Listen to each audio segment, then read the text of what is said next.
أكبر الله أكبر الله أكبر لا إله إلا الله الله أكبر الله أكبر ولله الحمد الله أكبر لا إله إلا الله والله أكبر الله أكبر ولله الحمد الله أكبر الله أكبر الله أكبر لا إله إلا الله الله أكبر الله أكبر ولله الحمد الله أكبر الله أكبر لا إله إلا الله والله أكبر الله أكبر ولله الله أكبر الله أكبر الله أكبر كبيرا والحمد لله حمدا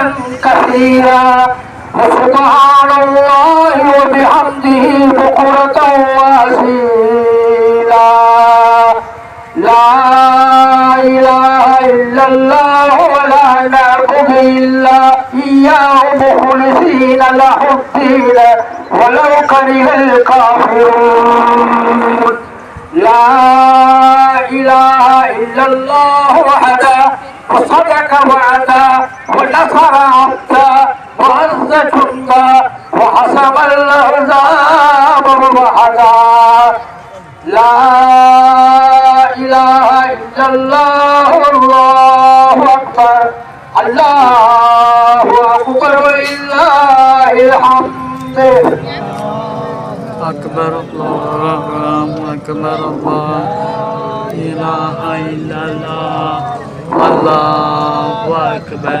الله أكبر ولله الحمد الحمد لله الحمد لله نحمده ونصلي على رسوله الكريم أما بعد وقال الله تبارك وتعالى لن ينال الله لحومها ولا دماؤها ولكن يناله التقوى منكم وقال نبينا صلى الله عليه وسلم الدنيا سجن المؤمنين وجنة الكافرين खुदाया तो आविंद सबसे बड़ा जमीन आसमान तूने पैदा किया सजावार ये है तुझको तारीफ भी है तुहे सारे जहां के हाविंद रब तुहे मेहरबान तेरे शुक्र मया जिसे चाहे करता है उस पर दया कयामत का दिन का भी तुहे घनी भिखारियों और सब तुहे घनी तेरे बंदो तेरे हैं हमको मुदाम मदद मांगते ही तेरे गुलाम ठिकाना यही है खुदा हम दीनी दुनिया में है सादिका हजब तूने जिस पर किया उड़ के रहा ना हुमरा हो की बात है कि बढ़िया हमारी दुआ यही है खुदा वो इस्लाम का बोलो माला सदा अदा कर सभी को भी हिदायत का नूर अदा कर सभी को भी हिदायत का नूर जलालत का अंधेरा जाएगा तेरे बंदो तेरे है अलकाफर सले और दिल में रखी तेरा डर गणियத்திற்கும் பெருமதிப்பிற்கும் உரித்தான இந்த புனிதம் நிறைந்த ஈதுல் அல்ஹா பெருநாள் தொழுகையை நிறைவேற்றுவதற்காக வேண்டி வருந்திருந்திருக்கக்கூடிய பெரியார்களே சகோதரர்களே சிறார்களே தாய்மார்களே சகோதரர்களே சிறுமிகளே உங்கள் அனைவரையும் முதற்கண் எனது அஸ்ஸலாத்து வஸ்ஸலாம் என்று சொல்லப்போற அஸ்ஸலாமு அலைக்கும் வரஹ்மத்துல்லாஹி வபரகாத்துஹு அல்லாஹ் ஜல்ல ஷானஹு இந்த பரந்துபட்ட பிரபஞ்சத்தில் எண்ணற்ற படைப்பினங்களை படைத்து பரிபாலித்துக் கொண்டிருக்கின்றான் அந்த சராசரங்களை எல்லாம் ஆளுகின்ற ஆளுமையாக அகில உலகங்களுக்கெல்லாம் ரப்புல் ஆலமீனாக அல்லாஹ் ஜல்லல்லாஹு தஆலா இருந்து கொண்டிருக்கின்றார். அல்ஹம்துலில்லாஹி ரப்பில் ஆலமீன். அகிலங்களுக்கெல்லாம் படைத்து பரிபாலிக்கக்கூடிய சர்வசக்தனான அல்லாஹ் ஜல்லல்லாஹு தஆலா ஒருவன் என்ற அந்த கொள்கையை ஏற்றிருக்கக்கூடிய நாம் இன்றைக்கு நாம் பொருளாதார துறையை தொழுவதற்காக வேண்டி இங்கே வந்து வருகின்றோம். இந்த பூமியில் இந்த உலகத்தில் அந்த சராசரத்தில் இருக்கக்கூடிய எண்ணற்ற கோள்கள், நட்சத்திரங்கள், படைப்பினங்கள் இவை யாருமே இறைவனுக்கு கீழ்ப்படிந்து நடக்கக்கூடியதாக இருந்து கொண்டிருக்கிறது. அதனை அல்லாஹ்வே குர்ஆன் மஜீதில் குறி காட்டும் போது சொல்லுகின்றான், வலஹு அஸ்லம மன் ஃபிஸ் ஸமாவாதி வல் அர்த். இந்த வானம் பூமி இவ்வளவு படைப்பினங்கள் யாரும் அல்லாஹ்வை கீழ்ப்படிந்து அன்றி வேறில்லை என்பதாக அல்லாஹ் ஜல்லல்லாஹு தஆலா குறிப்பிட்டு காட்டுகின்றார். ஆக இந்த உலகத்தில் பிரபஞ்சத்தில் உள்ள அனைத்து வஸ்துக்களும் நாயகனான அல்லாஹ்வை கீழ்ப்படிந்து வணங்கக்கூடியவர்களாகத்தான் அவர்கள் இருந்து கொண்டிருக்கின்றார்கள் என்பதை நாம் இங்கே பார்த்துக் கொண்டிருக்கிறோம். நபியுல்லா ஆதம் அலைஹிஸ்ஸலாம் அவர்களை அல்லாஹ் ஜல்லல்லாஹு தஆலா படைத்ததற்கு பின்னால் அந்த ஆதமுக்கு அல்லாஹ் தஆலா சில இல்முகளை, கல்விகளை கற்றுக் கொடுத்தார். அந்த கல்விகளை கற்றறிந்த ஆதம் அலைஹிஸ்ஸலாம் அவர்களை முன்னிறுத்திக் கொண்டு ஏற்கனவே படைக்கப்பட்டிருந்த அறிவித்திருந்த அந்த மலக்குமார்களை இடத்திலே அல்லாஹ் தஆலா சில பொருட்களை காட்டி இதனுடைய பெயர்களை எல்லாம் நீங்கள் அறிவித்து காட்டுங்கள் என்பதாக சொன்ன பொழுது, சுப்ஹானக லா இல்ம லனா இல்லா மா அல்லம்தனா இன்னக அன்தல் அலீமுல் ஹகீம் என்பதாக தன்னுடைய இயலாமையை, இறைவனை பரிசுத்தமானவர், நீ அறிவித்து கொடுத்ததை தவிர எதுவும் எங்களுக்கு தெரியாது, எனவே இந்த பொருட்களின் பெயரெல்லாம் எங்களுக்கு தெரியாது என்று தன்னுடைய இயலாமையை மலக்குமார்களை வெளிப்படுத்தி நிற்கக்கூடிய அந்த தருணத்திலே நீங்கள் ஆகமுக்கு சஜ்தா செய்யுங்கள். ஆகம இல்லா இப்லீஸ், நீங்கள் ஆகமுக்கு சஜ்தா செய்யுங்கள் என்று அல்லாஹ் ஜல்லல்லாஹு தஆலா கட்டளையிட்ட பொழுது ஆதம் அலைஹிஸ்ஸலாம் அவர்களுக்கு இப்லீஸை தவிர, இல்லா இப்லீஸை தவிர அந்த மலக்குமார்கள் எல்லோரும் சஜ்தா செய்யக்கூடியவர்களாக இருந்தார்கள். அதிலிருந்து ஆரம்பிக்கப்பட்ட மனித சமூகத்துடைய ஜனனம் அப்படியே தொடர்படியாக வந்து ஹஜ்ரத் இப்ராஹிம் அலைஹிஸ்ஸலாம் அவர்களுடைய அந்த ரூபத்தின் பேரில் இருந்து கொண்டிருக்கும் பொழுதுதான் ஹஜ்ரத் இப்ராஹிம் அலைஹிஸ்ஸலாம் அவர்களுக்கு அல்லாஹ் ஜல்லல்லாஹு தஆலா எண்ணற்ற சோதனைகளை அல்லாஹ் தஆலா அவர்களுக்கு அங்கே தந்து கொண்டிருந்தார். அந்த சோதனைகளின் தொடர்படியில் எல்லாம் ஹஜ்ரத் இப்ராஹிம் அலைஹிஸ்ஸலாம் அவர்கள் வெற்றி கொண்டவர்களாக இருந்தார்கள். அவர்கள் தங்களுடைய எந்த விதத்திலும் இறைவனின் சோதனைக்கு தோல்வியடைந்தவர்களாக இல்லை என்பதை குர்ஆன் சான்று பகர்ந்து கொண்டிருக்கின்றது. அல்லாஹ் ஜல்லல்லாஹு தஆலா நபியுல்லா இப்ராஹிம் அலைஹிஸ்ஸலாம் அவர்களுடைய அந்த சோதனைகளுக்கெல்லாம், அவர்களுக்கு கொடுத்த அந்த சோதனைகளுக்கெல்லாம் நபி இப்ராஹிம் அலைஹிஸ்ஸலாம் அவர்கள் ஜெயித்து காட்டிக் கொண்டே இருந்தார்கள். அனைத்து சோதனைகளையும் முறியடித்து அல்லாஹ்விடத்தில் வெற்றியாளர்களாகத்தான் அவர்கள் இருந்து கொண்டிருந்தார்கள். நபி இப்ராஹிம் அலைஹிஸ்ஸலாம் அவர்கள் ஆரம்பத்தில் ஏகத்துவத்தை பற்றி எடுத்து சொல்லுகின்ற பொழுது தன்னுடைய தந்தையிடத்திலே அவர்கள் ஏகத்துவத்தை பற்றி எடுத்து பேசினார்கள். சூரியனை பார்த்தார்கள், சந்திரனை பார்த்தார்கள், இவைகள் எல்லாம் மறைந்து விட்டவைகள், மறைந்து போன ஒன்றும் ஒன்றும் அது ரப்பாக இறைவனாக இருக்க முடியாது, அறியாத அல்லாஹ் ஒருவன் தான் எனக்கு ரப்பாக இருக்க முடியும் என்று நபி இப்ராஹிம் அலைஹிஸ்ஸலாம் அவர்கள் அங்கே ஏகத்துவத்தை அங்கே எடுத்து போதிக்கக்கூடியவர்களாக இருந்தார்கள். நபியுல்லா இப்ராஹிம் அலைஹிஸ்ஸலாம் அவர்கள் தங்களுடைய வாழ்நாளிலே வளர்ந்து ஏகத்துவத்தை எடுத்து சொல்லிக் கொண்டு வரும்பொழுதுதான் அந்த நாட்டில் உள்ள மன்னர் நுமரூது பக்கம் அவர்களுடைய கவனம் திரும்பியது. நுமரூது மன்னன் நபி இப்ராஹிம் அலைஹிஸ்ஸலாம் அவர்களுக்கு எண்ணற்ற சோதனைகளை கொடுக்க ஆரம்பித்தார். ஆரம்பமாக முதற்கட்டமாகவே பெரும் சோதனை நெருப்பு குண்டத்திலே அவர்கள் தூக்கி எரியப்படக்கூடிய அந்த நிகழ்வு நாம் எல்லாம் இந்த சம்பவங்களை எல்லாம் அறிந்திருந்தாலும் அதில் மீண்டும் மீண்டும் கூறப்படுவதன் நோக்கம், அதிலே நிறைய படிப்பினைகள் நமக்கு இருக்கின்றன, அவைகள் நம்முடைய இந்திய வாழ்நாட்களில் அந்த படிப்பினைகளை கொண்டு செல்ல வேண்டும் என்பதற்காகத்தானே தவிர வேறொன்றும் இல்லை. நபியுல்லா இப்ராஹிம் அலைஹிஸ்ஸலாம் அவர்கள் அந்த நெருப்பு குண்டத்திற்கு முன்னால் நிறுத்தப்பட்டு அங்கே அவர்கள் போடக்கூடிய அந்த சர்வத்திலே அல்லாஹ் ஜல்லல்லாஹு தஆலா அவருடைய ஈமானினுடைய அந்த உறுதித்தன்மையை உரசி பார்த்துவிட்டு அந்த நெருப்புக்கு நேரடியாக கட்டளையிடுகின்றார். நெருப்பு சலாமன் அலா இப்ராஹிம். நெருப்பு நீங்க இப்ராஹிமுடைய விஷயத்திலே குளிர்ந்த பூஞ்சோலையாக நீ மாறிவிடு என்பதாக அல்லாஹ் ஜல்லஷானஹு அந்த நெருப்புக்கு கட்டளையிடுகின்றார். இப்ராஹிமுடைய விஷயத்தில் சுத்தரிக்கக்கூடிய கடற்று எரிந்து கொண்டிருக்கக்கூடிய அந்த நெருப்பு பூஞ்சோலையாக மாறியது என்பது வரலாறாக இருந்து கொண்டிருக்கின்றது. அத்தகைய தியாகத்தின் காரணமாக அவர்கள் அந்த நெருப்பிலே விழுவதற்கு துணிந்ததின் காரணமாக இப்ராஹிம் நபி அலைஹிஸ்ஸலாம் அவர்களை அல்லாஹ் தஆலா கலீலுல்லாஹாக நண்பனாக அவர்கள் ஏற்றுக்கொண்டார். அவர்களுடைய ஒவ்வொரு வாழ்க்கையினுடைய அடிச்சுவட்டையும் நாம் ஆய்ந்து பார்க்கின்ற பொழுது இறைவனின் நெருக்கத்தின் பக்கம் செல்ல செல்ல யார் இறைவனுடைய அனுகிரகங்களை பெற்று இறைவனின் பக்கம் நெருங்கி செல்கின்றார்களோ அவர்களுக்கு மகத்தான சோதனைகள் இருக்கும். சாதாரண சோதனைகள் அல்ல. நாம் கூட சில நேரங்களிலே எண்ணி பார்த்தோம். நாம் அல்லாஹ்வை தொழுகிறோம், நோன்பு வைக்கிறோம், ஜகாத்து கொடுக்கிறோம், இன்னபிற கடமைகளை செய்கிறோம். ஆனால் நமக்கே இத்தகைய சோதனைகள் நமக்கு வருகிறது என்பதாக நாம் உணர்ந்து கொண்டிருப்போம்.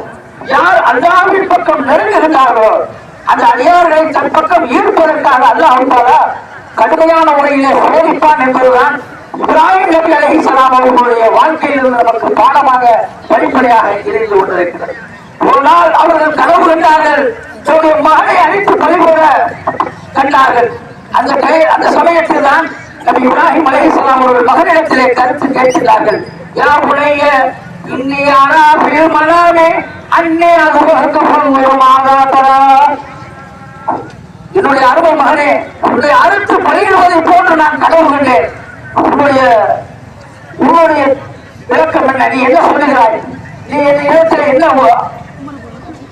தயவாக நீ எடுத்து வைக்க விரும்புகிறாய் என்பதாக கேட்கிறார்கள். யாபத்தி, ஒரு தந்தையே, நீங்கள் அத்தகைய கனவு கண்டீர்களா? நீங்கள் உடனடியாக நீங்கள் அதை நிறைவேற்றுங்கள். நிச்சயமாக நான் பொறுமையாளர்களிலே நான் இருப்பேன் என்பதாக நபி இப்ராஹிம் அலைஹிஸ்ஸலாம் அவர்கள் தந்தைக்கு நபி இப்ராஹிம் அலைஹிஸ்ஸலாம் அவர்களுக்கு இஸ்மாயில் அலைஹிஸ்ஸலாம் அவர்கள் உறுதி சொல்லிக் கொண்டார்கள். அந்த கடமையிலிருந்து பின்வாங்கி விடக் கூடாது என்பதற்காக வேண்டி இப்ராஹிம் அலைஹிஸ்ஸலாம் அவர்களுக்கு அவருடைய மகனார் இஸ்மாயில் அலைஹிஸ்ஸலாம் அவர்கள் உறுதியாக எடுத்து சொல்லுகின்றார்கள். தந்தையே, இந்த விஷயத்தில் நீங்கள் பின்தங்கி விட வேண்டாம். நான் பொறுமையாளர்களில் ஒருவனாக இருக்கிறேன். இதை பிடித்து நீங்கள் அருங்கள் என்பதை தாராளப்படுத்தி அவர்கள் தன் தியாகத்திற்காக வேண்டி தன்னை தயார்படுத்திக் கொண்டார்கள். இந்த சம்பவங்களின் அடிப்படையில் தான் இன்றைக்கு ஈதுல் அத்ஹாவுடைய பெருநாள் கொண்டாடப்படுகிறது. இந்த சம்பவங்களை நாம் ஆண்டாண்டு காலம் கேட்டுக்கொண்டுதான் இருக்கின்றோம். அது நம்முடைய வாழ்க்கையின் படிப்படைகள் என்ன என்பதை சற்று நாம் சிந்தித்து பார்க்க கடமைப்பட்டிருக்கின்றோம். அல்லாஹ் ஜல்லஷானஹு தஆலா உலகளாவிய அளவிலே இந்திய முஸ்லிம்களுக்கும் உலகளாவிய அளவிலே உள்ள முஸ்லிம்களுக்கும் பலத்த சோதனைகளையும் வேதனைகளையும் அவர்களுக்கு எதிரான அரசாட்சிகளையும் தொடர்ந்து அவர் கொடுத்துக் கொண்டே இருக்கின்றார். அதற்கு காரணம் என்ன என்பதை நாம் சற்று ஆய்ந்து பார்க்கின்ற பொழுது அல்லாஹ் ஜல்லஷானஹு தஆலா இஸ்லாமியர்களாகிய நம்மை பொருந்திக் கொண்டான் என்பதுதான் தவிர வேற எந்த ஒரு காரணமும் இல்லை. உலகளாவிய அளவிலே இன்றைக்கு கூட நம்முடைய கண்கூடாக நடக்கக்கூடிய பலஸ்தீனிலே என்ன பிரச்சனை நடந்து கொண்டிருக்கின்றது, காசாவிலே என்ன பிரச்சனை நடந்து கொண்டிருக்கின்றது, பச்சிளம் குழந்தைகள் கொல்லப்பட்டு போய் கொண்டிருக்கின்றனர். பச்சிளம் குழந்தைகள் அநியாயமான முறையிலே, பெண்கள் அநியாயமான முறையிலே அங்கே கொல்லப்பட்டு அவர்கள் எல்லாம் வாழ்க்கையில் நிம்மதியற்ற முறையிலே பரபரப்பான ஒரு வாழ்க்கைக்கு மத்தியிலே அவர்கள் வாழ்ந்து கொண்டிருக்கிறார்கள். நிம்மதியாக அமைதியாக சுகூனாக அவர்களுக்கு பெருநாட்கள் கூட கொண்டாட முடியாத அளவிலே அவர்களுடைய வாழ்க்கை தரம் இன்றைக்கு அமைந்திருக்கிறது. சுற்றிலும் இஸ்லாமிய நாடுகள் எப்படிப்பட்ட ஒரு பரிதாபகரமானதை முஸ்லிம்களுக்கு அல்லாஹ் ஏன் இப்படிப்பட்ட ஒரு சூழ்நிலையை ஏற்படுத்தி இருக்கிறார். சுற்றிலும் இஸ்லாமிய நாடுகள், அரபு நாடுகள் எல்லாம் இந்த பலஸ்தீனுடைய முஸ்லிம்களுடைய சோதனைகளையும் வேதனைகளையும் கண்டு கை கட்டிக் கொண்டு வேடிக்கை பார்த்துக் கொண்டிருக்கின்றது. அரபு அரசர்கள் இன்றைக்கு அவர்கள் அமெரிக்கா போன்ற இஸ்ரேல் போன்ற ஆட்சி அதிகாரத்துக்கு பயந்து ஒடுங்கிக் கொண்டிருக்கின்றார்கள். அந்த அரபு தேச மக்கள் இன்றைக்கு கோழைகளாகி விட்டார்கள் என்பது உலக நாடுகளின் பத்திரிகையாளர்கள் இன்றைக்கு ஐநா சபையிலே எடுத்துச் சொல்லிக் கொண்டிருக்கிறார்கள். ஐநா சபையிலிருந்து ஒரு அறிக்கை வருகிறது, 48 மணி நேரத்தில் சில குழந்தைகள் சாக இருக்கிறார்கள் என்று. அருகில் இருக்கக்கூடியவர்கள் அரபுகள் ஒரு மனிதாபிமான அடிப்படையில் கூட எந்த உதவிக்கும் அவர்கள் கொண்டுவரவில்லை. எங்கோ இருக்கின்ற சைனாக அவன் தன்னுடைய விமானங்களை அனுப்பி அந்த மக்களை காப்பாற்றுகின்றார் என்று சொன்னால் அரபு மக்களுக்கு மனிதாபிமானம் சென்று விட்டதோ என்று எண்ண தோன்றக்கூடிய அளவிலே இன்றைக்கு உலக நாடுகள் அரபுகளின் மீது காரி ஓடக்கூடிய அளவிலே ஒரு கேவலத்தை அல்லாஹ் தஆலா இன்றைக்கு உருவாக்கி இருக்கிறார்.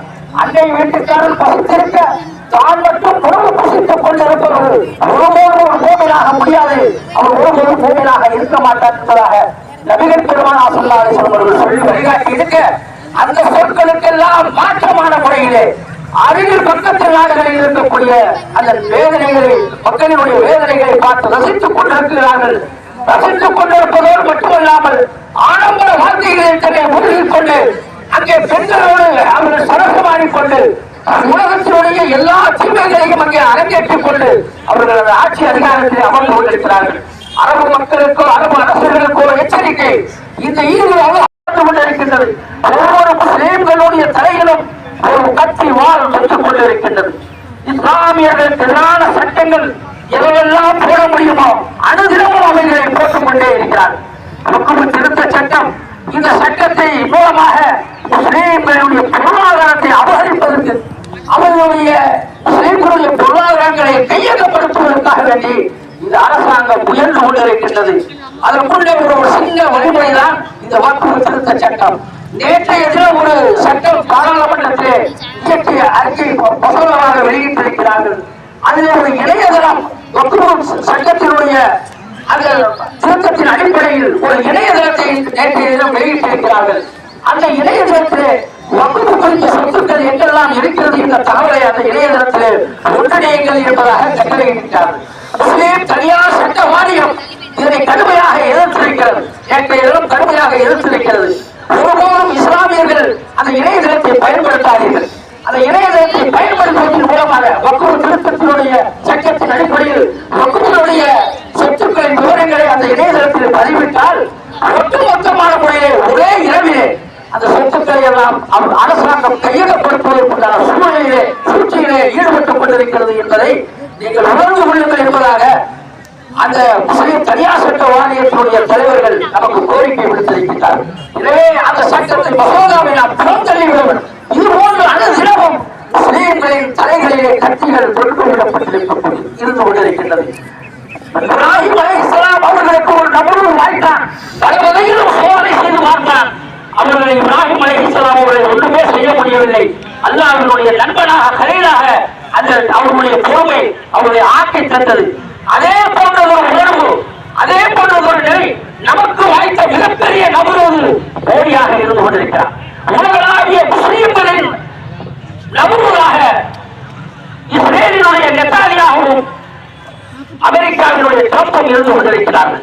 இந்த நபர்களுக்கு எதிராக நாம் இப்ராஹிம்களாக மாற வேண்டும். நாம் இப்ராஹிம்களாக மாற வேண்டும். அதுதான் ஈதுல் அத்ஹாவினுடைய பரிந்துரையாக இருந்து கொண்டிருக்கிறது. எத்தகைய சோதனை வந்தாலும் எதிர்கொள்ளக்கூடிய துணிவு கொண்டவர்களாக இதை இஸ்லாமிய சமுதாயத்தவர்களாக நாம் இருந்து கொண்டிருக்க வேண்டும். எத்தனை சட்டங்கள் இஸ்லாத்துக்கு எதிராக இதுவரை போட்டிருக்கிறார்கள். கடந்த 15 ஆண்டு காலமாக இந்திய அரசியல் சாசன சட்டத்தையே அபூர்வக்கூடிய வேலைகளில் தான் அவர்கள் ஈடுபட்டுக் கொண்டிருக்கிறார்கள். இதனை சரி செய்வதென்றால் இன்னும் 20 ஆண்டுகள் இந்திய திருநாட்டுடைய ஒரு நல்ல ஆட்சி வந்து 20 ஆண்டுகள் பிடிக்கும். இவர்கள் செய்த அழிச்சாட்டியங்களை சரி செய்வதற்கு அத்தகைய அழிச்சாட்டியங்களை அவர்கள் புரிந்திருக்கிறார்கள் என்பதை இந்த வரலாற்று ஆய்வாளர்கள் நமக்கு எடுத்து சொல்லி காட்டுகிறார்கள். எனவே இத்தகைய நபர்களுக்கு எதிராக நாம் இப்ராஹிம்களாக மாற வேண்டும். இஸ்மாயில்களாக தியாகம் செய்வதற்கு முன்வர வேண்டும். அவர்கள் ஆட்சியாளர்களுக்கு எதிராக போராட நம்மை அழைக்கப்பட்டால் துணிந்து சென்று அவர்களுக்கு எதிராக குரல் கொடுக்கணும். ஐயாயிரக்கார ஆட்சியாளர்களுக்கு எதிராக ஒருவன் குரல் எடுப்பானால் அதுவே ஜிஹாதாக இருந்து கொண்டிருக்கிறது. இன்றைய காலகட்டத்தில் ஒரு போராட்டத்துக்கு வாழேந்தி அங்கு போய் சமராட வேண்டும் என்று நாம் கூறவில்லை. மாறாக அவர்களுக்கு எதிரான ஒரு சிறு எதிர்ப்பை தெரிவித்தாலும் கூட அநியாயக்கார ஆட்சியாளர்களுக்கு எதிராக நாம் நிச்சயமாக குரல் கொடுப்பதற்கு நம்மை நாம் தயார்படுத்திக் கொள்ள வேண்டும். இத்தகைய ஒரு சூழலில் இருந்தும் அல்லாஹ் இந்த ஈதுல் அத்ஹாவினுடைய நிலையில் இருந்து நம்மை காப்பாற்றி அருள்வானாக.